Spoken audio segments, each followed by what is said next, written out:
ब्रह्म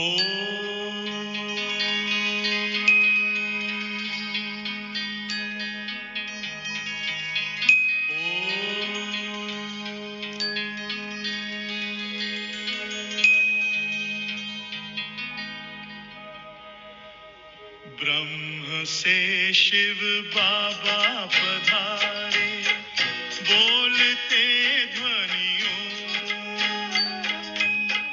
ब्रह्म से शिव बाबा पधारे, बोलते ध्वनियों। ब्रह्म मुख से मधुर वाणी, बोलते ध्वनियों। ब्रह्म से शिव बाबा पधारे, ओम ओम।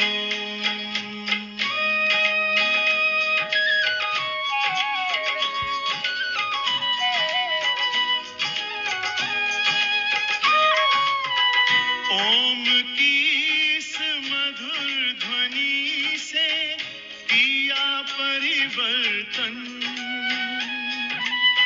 प्रेम शांति सिखा के बदला सभी का जीवन। आदि देव प्रजापिता श्री, बोलते ध्वनियों। ब्रह्म मुख से मधुर वाणी, बोलते ध्वनियों। ब्रह्म से शिव बाबा पधारे, ओम ओम।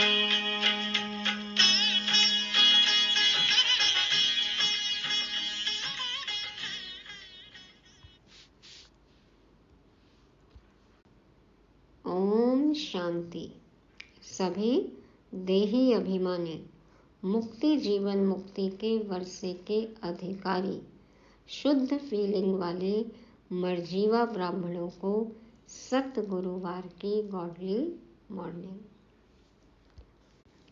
ब्रह्म से शिव बाबा पधारे ब्रह्मा तन में और हमें ले लिया अपने गोद में।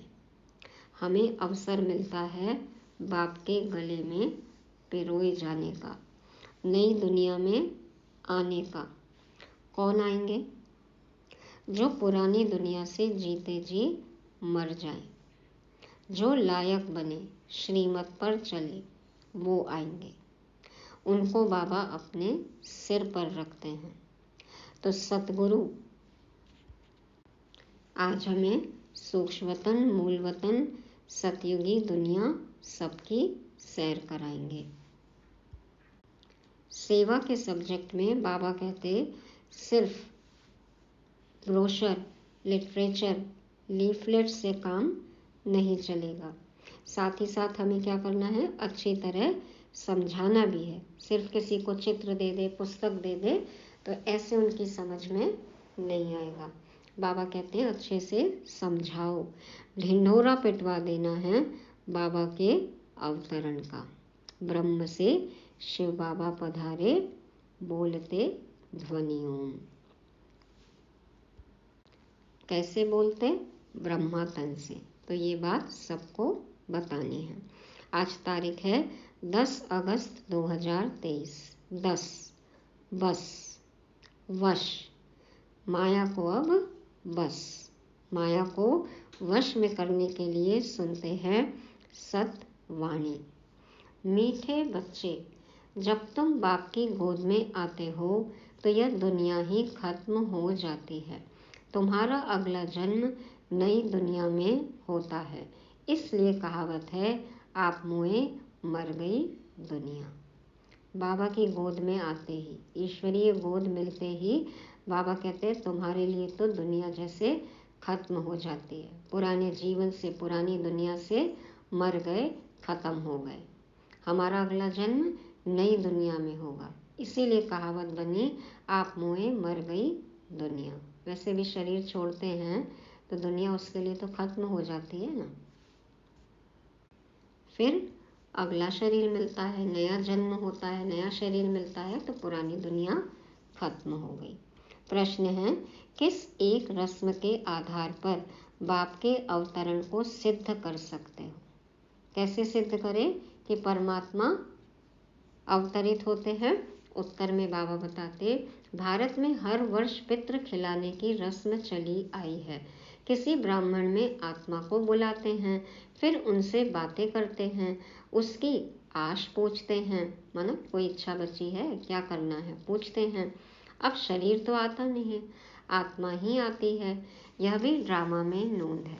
कई लोगों ने इसका भी अनुभव किया है कि पितरों को बुलाते हैं, खाना खिलाते हैं, बातें करते हैं। तो यह भी ड्रामा में नोंद है।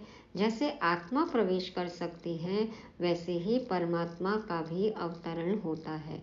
यह तुम बच्चे सिद्ध कर समझा सकते हो। तो कोई मनुष्य आत्मा आ सकती है किसी और के तन में, तो क्या परमात्मा नहीं आ सकते हैं? ये बात सबको समझानी है। गीत बजा।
ओम शांति। यह भी गायन है इस समय का, जो फिर भक्ति मार्ग में चला आता है। मरे हुए तो पहले थे, बाबा ने आके तो सुरजीत कर दिया, मूर्छित से सुरजीत हो गए, तो जी रहे हैं आप बाबा के साथ। तो अब शरीर भी छोड़ेंगे, जी भी रहे हैं, तो सब कुछ बाबा की याद में। ऐसे ही बाबा को याद करते करते शरीर छोड़ देंगे। तो यह भी गायन है इस समय का, जो फिर भक्ति मार्ग में चला आता है। इस समय जबकि तुम बाप के पास जीते जी मरते हो, तो बरोबर सारी दुनिया ही खत्म हो जाती है। अज्ञान काल में मनुष्य मरते हैं तो इस ही दुनिया में जन्म लेते हैं। कलयुग में मरे तो कलयुग में ही जन्म होगा, और जो संगम युग में आ गए, बाप को जान गए, उनका अगला जन्म सतयुग में। तो दुनिया कायम है। कहावत है, आप मुए मर गई दुनिया, परंतु उनके मरने से दुनिया का विनाश तो नहीं हो जाता। दुनिया तो रहती है, लेकिन उस आत्मा के लिए दुनिया जैसे कि खत्म हो गई, क्योंकि शरीर छूट गया। तो इस ही दुनिया में फिर जन्म लेना पड़ता है। तुम मरेंगे तो यह दुनिया भी खत्म हो जाएगी। ये पॉइंट है आज का, कि बाबा कहते हैं तुमने शरीर छोड़ा तो दुनिया भी खत्म होगी। ऐसे तो कोई मरता है तो दुनिया तो कायम रहती है, लेकिन हमने अब शरीर छोड़ा तो वैसे भी ये दुनिया का विनाश होना ही है। नई दुनिया आने वाली है, हम नई दुनिया में जाने वाले हैं। तो तुम मरेंगे तो यह दुनिया भी खत्म हो जाएगी। तुम जानते हो हम फिर नई दुनिया में आएंगे, यह सिर्फ तुम ब्राह्मण ही जानते हो। ईश्वर का बच्चा होने से हमको सतयुग का बर्थ राइट मिलता है, स्वर्ग की बादशाही मिलती है, नर्क खत्म हो जाता है। इसमें कोई मेहनत नहीं है। क्या करना है? सिर्फ बाप को याद करना है। मनुष्य जब कोई मरते हैं तब उसको कहते हैं राम राम कहो। पिछाड़ी में उठाते समय कहते हैं राम नाम सत्य है। यह भगवान को ही कहते हैं। सच्चा सच्चा राम कौन है? शिव बाबा। तो राम नाम सत है, अर्थात परम पिता परमात्मा जो सत है उसका ही नाम लेना चाहिए। सत्य है, सत्यम शिवम सुंदरम, और अविनाशी भी है, तो उसका ही नाम लेना चाहिए। माला भी राम राम कैसे मरते हैं, यह राम नाम की धुनी ऐसी लगाते हैं जैसे कोई साज बजता है।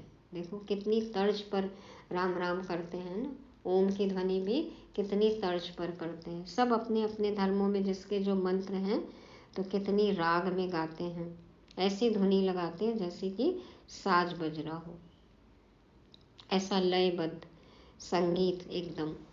तो तुम बच्चों को बाप समझाते हैं कि कोई भी आवाज नहीं करना है। बाबा कहते हैं यहाँ कुछ मुख से जपने की बात नहीं है, आवाज नहीं करना है, सिर्फ बुद्धि से याद करना है, मन में अजपा जाप रहे। तुम जानते हो जीते जी ईश्वर की गोद में आने से फिर यह दुख रूपी दुनिया खत्म हो जाती है। बाबा हम आपके गले का हार बन जाएंगे। गाया भी जाता है रुद्र माला, राम माला नहीं कहा जाता है। शिव के गले का हार बनना है तो राम माला नहीं कहा जाता है। तुम रुद्रमाला में पिरोने के लिए इस रुद्र ज्ञान यज्ञ में बैठे हो, कल्प पहले मुआफिक। दूसरा कोई सत्संग नहीं जहाँ ऐसे समझते हो कि हम ईश्वर बाप के गले में पिरोएंगे। बाप से तो जरूर वर्षा मिलेगा। बाप कौन कहता है? आत्मा। आत्मा कहती है बाप, और बाप से वर्षा मिलेगा, लेकिन बाप के गले में पिरोए जाएंगे ये बात तो कोई सोच भी नहीं सकता है। तो आत्मा में ही बुद्धि है ना, बुद्धि समझती है, फिर कहती है। पहले संकल्प आता है, फिर कर्मेंद्रियों से करा जाता है और कहा जाता है। तो पहले संकल्प आता है, फिर कर्मेंद्रियों से, माना मुख से फिर कहते हैं। बरोबर हम बाबा के बने हैं, बाबा के ही होकर रहेंगे। बरोबर हम बाबा के बने हैं, बाबा के ही होकर रहेंगे। पहले संकल्प आता है ना, और फिर देखो, फिर हम मुख से कहते हैं, अनुभव करते हैं। तो बाबा के बने और बाबा के ही होकर रहेंगे। इस अंतिम जन्म में गॉड फादर कहते हैं ना। फिर पूछो तुम्हारे में गॉड फादर की नॉलेज है? तो कहेंगे गॉड तो सर्वव्यापी है। भगवान के बारे में बात करो तो सीधे कहते हैं कि वो तो सर्वव्यापी है। बोलो तुम्हारी आत्मा कहती है परम पिता, तो पिता सर्वव्यापी कैसे होगा? जब तुम किसी को पिता कहते हो तो वो सब जगह कैसे होगा? बच्चे में बाप आ गया क्या? कौन से बच्चे में बाप आ गया? बाप को सर्वव्यापी कहना बिल्कुल रॉन्ग है। यह बातें बहुत अच्छी रीति समझकर फिर समझाना है। बाबा कहते हैं पहले कुछ समझो कि बाप हर जगह कैसे हो सकता है, और फिर अच्छी तरह औरों को समझाओ। रुद्र ज्ञान यज्ञ तो मशहूर है। रुद्र है निराकार, श्री कृष्ण तो साकार है। आखिर भगवान किसको कहा जाए? देहधारी को कहेंगे या निराकार को कहेंगे? श्री कृष्ण को तो नहीं कह सकते। मनुष्य तो बहुत भोले होते हैं, कह देते हैं गॉड इज ओमनी प्रेजेंट, सर्वव्यापी है। बाप तो अपने घर में ही रहता है, और कहाँ रहेगा? सब जगह कैसे रहेगा? कोई घर में ही रहेंगे ना, परम धाम है बाबा का घर। तो अब बाप इस बेहद के घर में आया हुआ है, अभी साकार में आए हैं निराकार बाप, यहाँ विराजमान हैं। कहते हैं कि मैंने इसमें प्रवेश किया है, जैसे ब्राह्मणों में पितरों को बुलाते हैं। समझो कोई अपने बाप के पितर को खिलाते हैं तो आत्मा कहेगी कि मैं इनमें आया हुआ हूँ, मैंने इसमें प्रवेश किया हुआ है, कुछ पूछना हो तो पूछो। आगे पितरों को बुलाने का बहुत रिवाज था। पितृ तो आत्मा है ना, पितृ को यानी आत्मा को खिलाया जाता है। अपने पूर्वजों को बुलाते हैं, खिलाते हैं। कहेंगे आज हमारे दादा का पितृ है, कभी दादे का पितृ, कभी मामे का, पिता का। तो कितने पूर्वज हैं, कितनी रिश्तेदारी है। आज फलाने का पितृ है, आज दादे का पितृ है। तो आत्मा को बुलाया जाता है, खिलाया जाता है। समझो किसका स्त्री से प्यार है, शरीर छोड़ दिया तो उसकी आत्मा को बुलाते हैं। कहते हैं हमने हीरे की फुल्ली पहनाने का वायदा किया था, तो ब्राह्मण को बुलाकर उनको हीरे की फुल्ली पहनाते हैं। चाहे अंगूठी दे, चाहे नोज पिन दे, चाहे कान की बाली दे, चाहे पैर में बिछिया पहनते हैं ना, तो जिसने जो वादा किया वो बुला के देते हैं। मान लो जीते जी नहीं दे पाए तो फिर इच्छा पूरी हो उस आत्मा की, इसलिए फिर बाद में कैसे भी करके इंतजाम करते हैं, बुलाकर देते हैं। तो बुलाया तो आत्मा को, शरीर थोड़ी आएगा। यह रस्म भारत में ही है। तो ये सब जो रस्म है पूर्वज खिलाने की, पितरों को बुलाने की, ये रस्म भारत में ही है। जैसे तुम सूक्ष्म वतन में जाते हो, कोई मर गया, उनका भोग लगाते हो, तो सूक्ष्म वतन में वह आत्मा आती है। बाबा इमर्ज करते हैं ना उस आत्मा को, जिसके भी निमित्त भोग लगता है। तो बाबा कहते हैं यह है बिल्कुल नई बातें। जब तक कोई अच्छी रीति समझ न जाए तब तक मनुष्यों को संशय पड़ता है कि यह क्या करते हैं। तो आत्मा भी कोई निकल के नहीं आती है, उस आत्मा के संस्कार इमर्ज होते हैं। अब वो आत्मा किसी शरीर में गई है और आत्मा निकल के आए तो फिर वो तो शरीर निर्जीव हो जाएगा ना, तो संस्कार इमर्ज हो जाते हैं। लेकिन अब ब्राह्मण जो हैं, बाबा जो मुरली में बताते हैं, तो हम बच्चे इन बातों को समझते हैं। फिर धीरे धीरे समझ आती है कि क्या होता है, भोग कैसे लगता है। ब्राह्मणों की रस्म रिवाज देखो कैसी है। सभी मंदिरों आदि में भोग लगाते हैं, पितृ को भोग लगाते हैं। गुरु नानक की आत्मा को भोग लगाया, अब वह कहाँ है? वो आत्मा तो दूसरा शरीर ले लेती है ना। यह समझ नहीं सकते। तुम तो जानते हो जिन्होंने धर्म स्थापन किया हुआ है वह सब यहाँ हैं। जैसे बाबा कहते हैं, मैं तो ब्राह्मण धर्म स्थापन करता हूँ। यह तो पतित पावन है। पावन आत्मा ही आकर धर्म स्थापन करती है, परंतु सतो प्रधान आत्मा को फिर सतो रजो तमो में आना ही है। सतो प्रधान आत्मा को फिर नीचे तो गिरना ही है ना, तो सतो रजो तमो में आना ही है। इस समय सभी आत्माएं कब्र दाखिल हैं। बाबा तो है ही पतित पावन, वह कभी कब्र दाखिल नहीं होते। मनुष्य को पतित पावन नहीं कहेंगे। पतित पावन माना सारी दुनिया का पतित पावन। पतित दुनिया को पावन बनाने वाला एक बाप के सिवाय कोई हो नहीं सकता। किसी के बस की बात नहीं है। पूरी दुनिया को पवित्र बनाना कोई देहधारी नहीं कर सकता। कोई हद के बापूजी राम राज्य नहीं ला सकते। तो बाबा कहते हैं कि वह तो आते हैं अपने अपने धर्म स्थापन करने। जो भी धर्म स्थापक आए तो उन्होंने सिर्फ अपना धर्म स्थापन किया, सबको ले जा तो नहीं सकते, सबको मुक्ति जीवन मुक्ति का वर्षा तो नहीं दे सकते। तो क्रिश्चियन धर्म का सारा सिजरा वहाँ है। पहले क्राइस्ट आया, फिर उनके पिछाड़ी सब आते रहेंगे, वृद्धि को पाते रहेंगे। परम धाम में सबका सिजरा है। उनके धर्म स्थापक आते हैं अपने अपने, और फिर पीछे वो आत्माएं उस धर्म को मानने वाली आती हैं। तो वह कोई पतित को पावन नहीं बनाते, नंबरवार उन्हों की संख्या आती है। पतित पावन तो इस समय चाहिए जबकि सभी कब्र दाखिल हो जाते हैं। सबको पावन बनाने वाला एक वही है। शिव बाबा ही सबको पावन बना सकते हैं। यह तुम समझते हो। बरोबर इस समय सारी दुनिया जर्जरी भूत है। बेनियन ट्री का मिसाल देते हैं, कोलकाता में है ना, बहुत बड़ा झाड़ है, उसका फाउंडेशन सड़ा हुआ है, बाकी टाल टालियाँ सारी खड़ी हैं। तो यह भी झाड़ है। देवी देवता धर्म का जो फाउंडेशन है उनकी जड़ एकदम कट गई है, बाकी सब है। बीज हो तो फिर से स्थापन करे ना। तो बाबा आए हैं फिर से स्थापना करने। बीज है तो फिर से देखो, ब्राह्मण धर्म भी, फिर देवता क्षत्रिय, तो आदि सनातन देवी देवता धर्म। तो बाप कहते हैं मैं फिर से आकर स्थापना कराता हूँ। ब्रह्मा द्वारा स्थापना, शंकर द्वारा विनाश। बरोबर अनेक धर्मों का विनाश हुआ था। महाभारत लड़ाई के समय जो राजयोग सीखे उनकी फिर राजधानी स्थापन हो गई।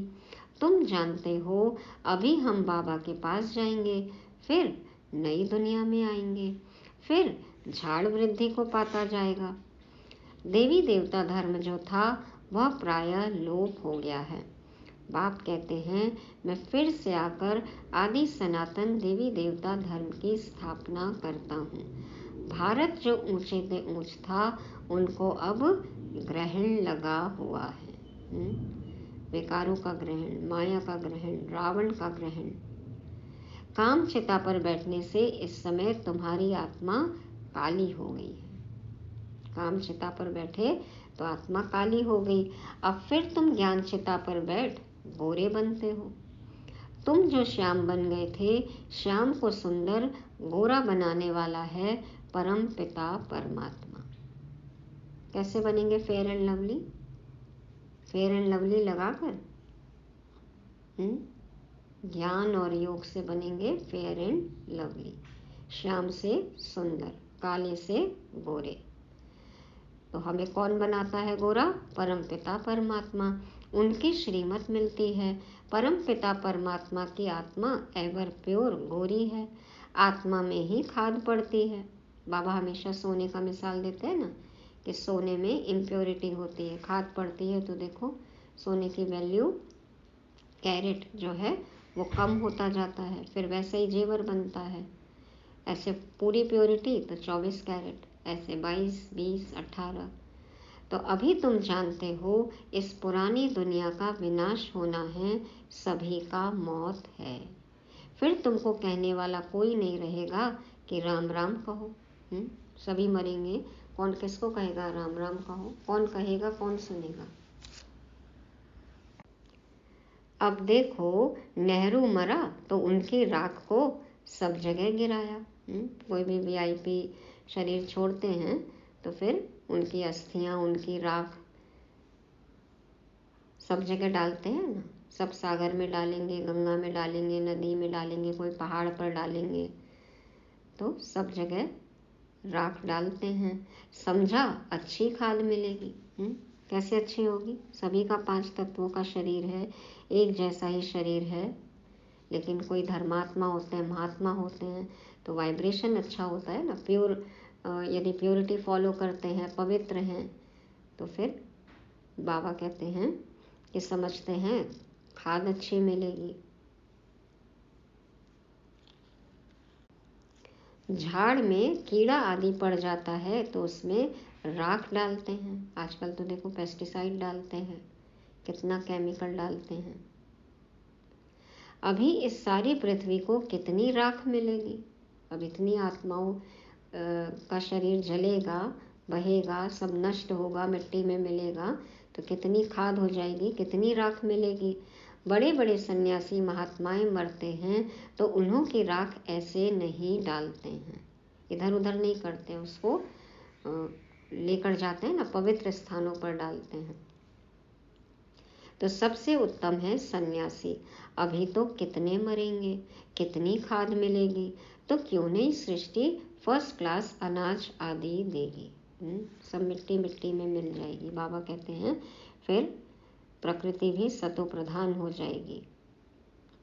सारे रिसोर्सेज जो है, संसाधन जो है, वो फुल हो जाएंगे, पवित्र हो जाएंगे सब। तो बाबा कहते कि सृष्टि फर्स्ट क्लास अनाज आदि देगी। सतयुग में सब हरे भरे सब्ज होते हैं, कितनी उपजाऊ होती है ना धरती। इस सृष्टि को नया बनाने में टाइम लगता है। सभी प्रकृति आत्माएं, प्रकृति के 5 तत्व सब सतो प्रधान बने तो इसमें थोड़ा टाइम तो लगेगा। तुम सूक्ष्मतन में जाते हो, कितने बड़े बड़े फल तुमको दिखाते हैं, शुभी रस पिलाते हैं। आम से भी अच्छा टेस्ट। यहाँ तो अभी आम को कहते हैं ना फलों का राजा, तो उससे भी स्वाद अच्छा।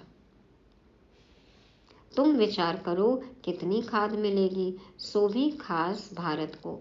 वहाँ कितनी अच्छी अच्छी चीज़ें निकलेंगी नई दुनिया के लिए। खाद पड़कर सारी दुनिया नई हो जाएगी। सूक्ष्मतन में वैकुंठ का शुभी रस तुमको पिलाते हैं। जिनका साक्षात्कार का पाठ, तो वो सूक्ष्मतन में जाते तो उन्होंने आके बताया ना कि बाबा ने हमको ऐसा शोभी रस पिलाया, मतलब ऐसा अनुभव हुआ, वो स्वाद आया। तो कहाँ होगा वो बगीचा? सूक्ष्म वतन में तो बगीचा नहीं है, तो बैकुंठ का साक्षात्कार हुआ ना। तो बगीचे आदि का साक्षात्कार कराते हैं। बच्चों ने साक्षात्कार किया है, शोभी रस पी कर आते हैं। प्रिंस प्रिंसेस बगीचे से फल ले आते थे।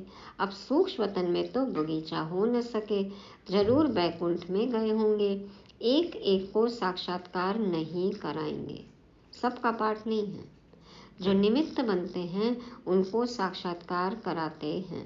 हो सकता है अगर तुम याद में रहेंगे, बाबा के बच्चे बनकर रहेंगे, तो पिछाड़ी में तुमको भी साक्षात्कार होगा।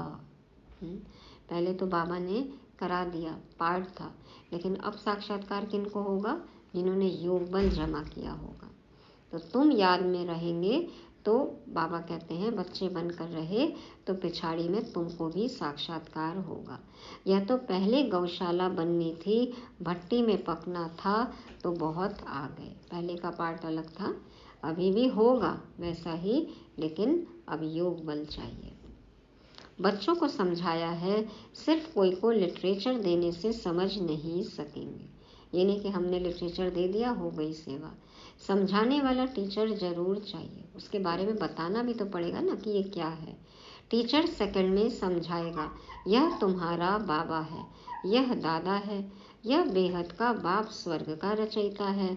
सिर्फ कोई को लिटरेचर दिया तो देखकर फेंक देंगे, कुछ भी समझेंगे नहीं, है ना। कई बार देखो ऐसे ही दे देते हैं किसी को भी, तो सब तुरंत फेंक कर चले जाते हैं। इतना जरूर समझाना है कि बाप आया है। सबको बताना तो है ना कि भगवान आया है।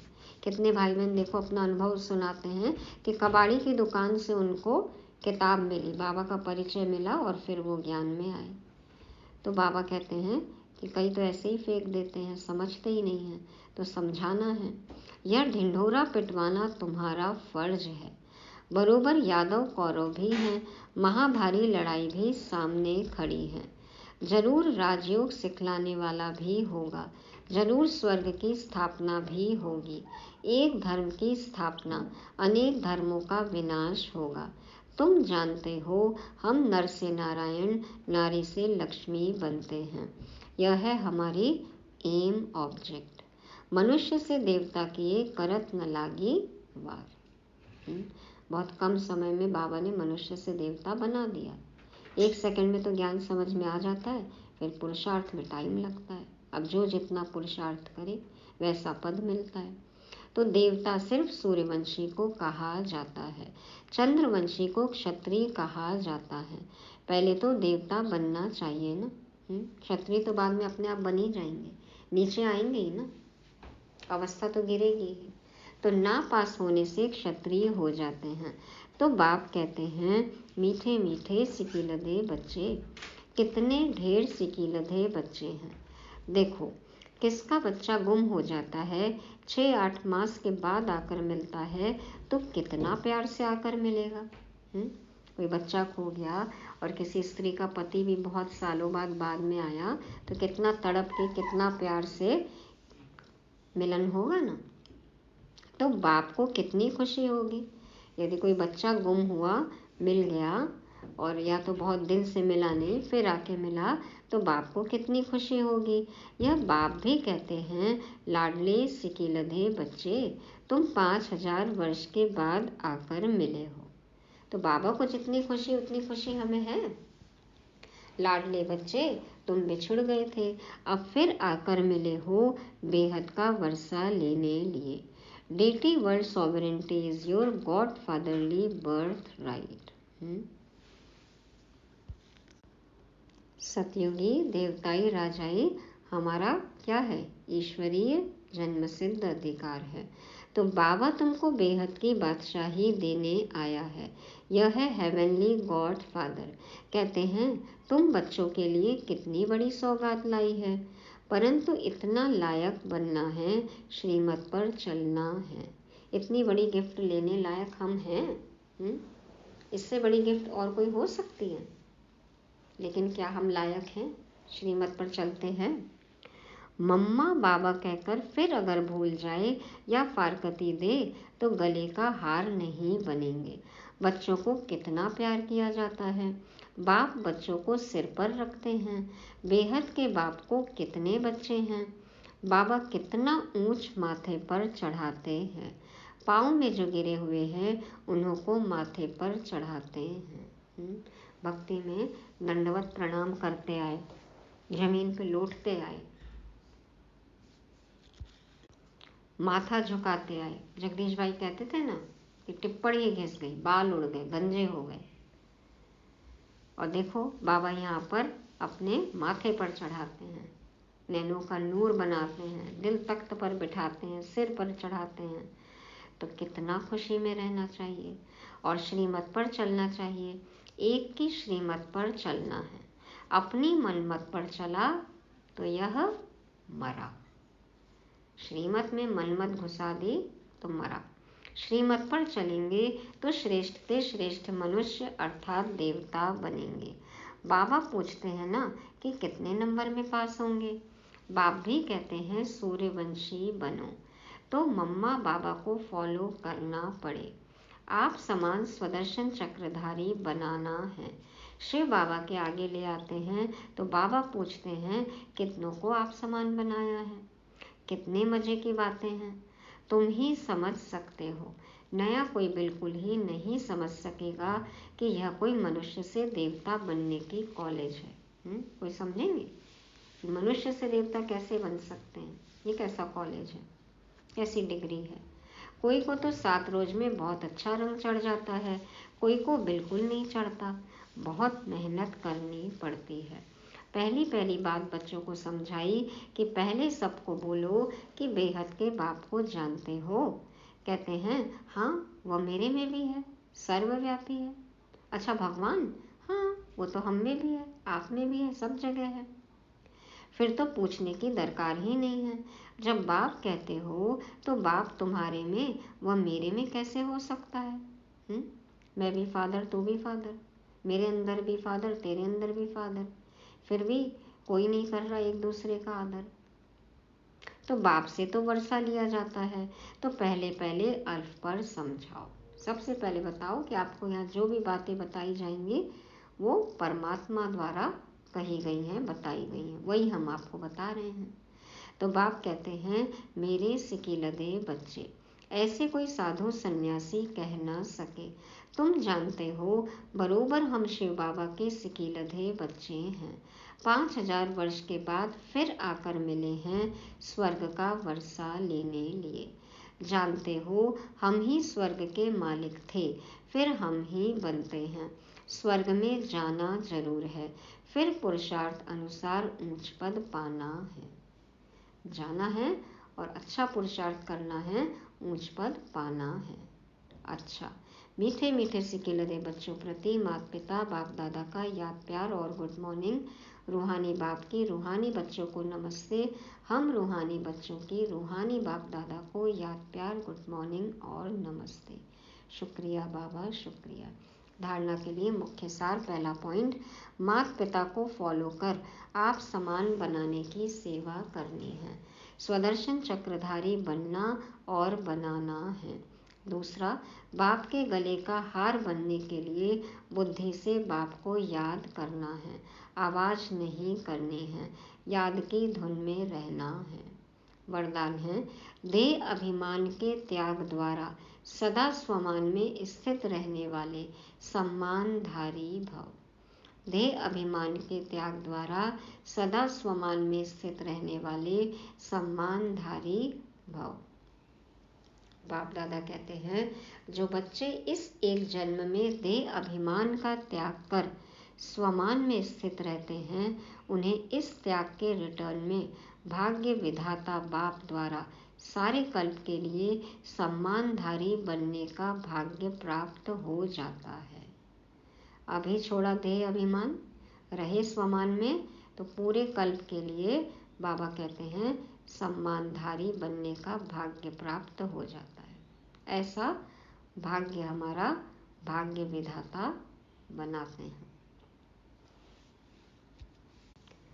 आधा कल्प प्रजा द्वारा सम्मान प्राप्त होता है और आधा कल्प भक्तों द्वारा सम्मान प्राप्त करते हो। राजा बनेंगे तो प्रजा सम्मान करेगी और देवी देवता रूप में पूजा होती है, भक्त सम्मान करते हैं। तो आधा कल्प प्रजा द्वारा सम्मान प्राप्त होता है, आधा कल्प भक्तों द्वारा सम्मान प्राप्त करते हो। और इस समय संगम पर तो स्वयं भगवान अपने स्वमानधारी बच्चों को सम्मान देते हैं। रोज नमस्ते करते हैं, सेवा में भगवान हाजिर है। स्वमान और सम्मान दोनों का आपस में बहुत गहरा संबंध है।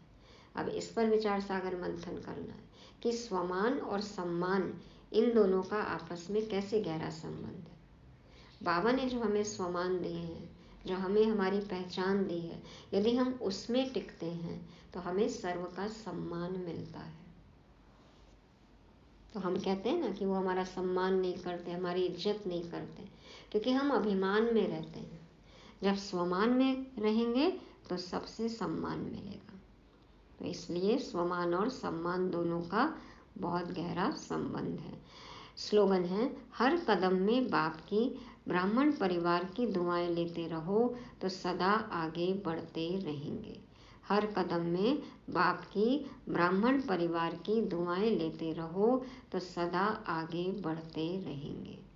तो श्रीमत पर चलेंगे, बाबा का कहना मानेंगे तो बाप से दुआएं मिलेंगी, और श्रीमत पर चले तो कोई भी कर्म गलत नहीं होगा, तो परिवार भी खुश होगा, परिवार से भी दुआएं मिलेंगी, तो आगे बढ़ते ही जाएंगे।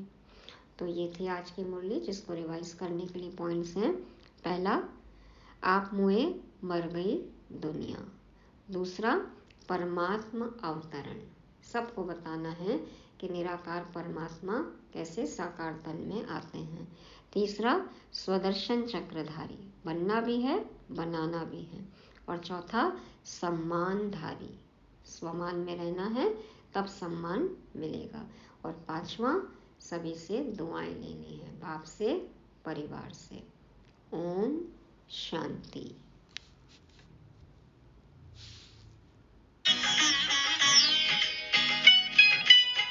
सोहनी सूरत मोहनी मूरत ज्ञान के मोती,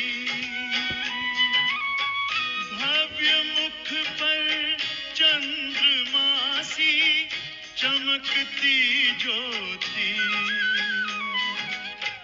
दिव्य दर्शन दिव्य वाणी बोलते ध्वनियों, ब्रह्मा मुख से मधुर वाणी बोलते ध्वनियों, ब्रह्म से शिव बाबा पधारे। ओम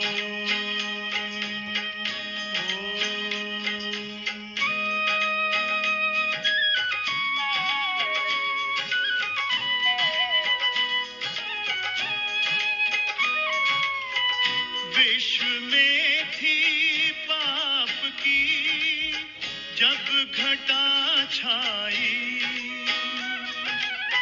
तब विभूति आप जैसी धरती पे आई। एक तार में बंध के सारे बोलते ध्वनियों, ब्रह्मा मुख से मधुर वाणी बोलते ध्वनियों, ब्रह्म से शिव बाबा पधारे बोलते ध्वनियों, ब्रह्मा मुख से मधुर वाणी बोलते ध्वनियों, ब्रह्म से शिव बाबा पधारे।